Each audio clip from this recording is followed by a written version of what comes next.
Close your eyes for 30 seconds. Imagine it is 10 years from today. You are older, but not wiser. Your health is failing because you didn't have time to work out.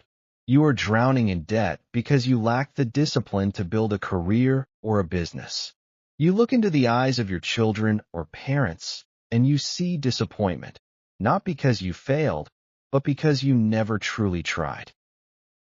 You are full of potential, but empty of results. This is the version of you that let distractions win. Now, open your eyes.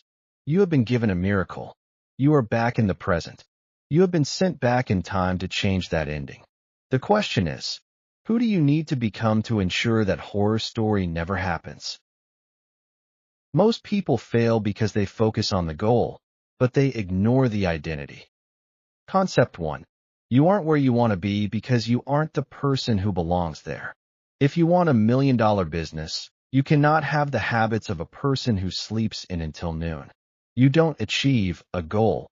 You grow into the person who is capable of sustaining it. Stop waiting for a fresh start. Discipline isn't a grand speech you give yourself once a year. It's the quiet choice you make at 6 a.m. when the room is cold and you want to stay in bed. The internet is flooded with information, but low on transformation. You don't need more tips. You need to understand that discipline is simply the ability to follow through on a decision after the emotion in which you made that decision has passed. Without a why, your how will always be weak. People respect those with a purpose. If you are lazy, it's not because you lack energy. It's because your goals aren't big enough to scare you into action. Many use perfection as a mask for procrastination. You don't need to do it perfectly. You just need to do it.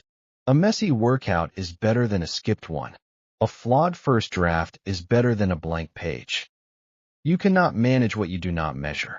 If you want to own your life, you must know where your minutes are leaking.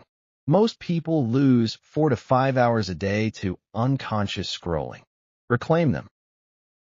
If you mess up at 10 a.m., don't wait until tomorrow to start over. Restart at 10:05 a.m. Discipline is a string of micro-recoveries. You have 2 choices today. You can close this and go back to being the person who thinks about greatness. Or you can enter energetic mode. Stop thinking about the work and start being the work. Stop talking about your potential and start showing your evidence. Don't just be disciplined. Be dangerously disciplined. The kind of person whose success is inevitable because their habits leave no room for failure.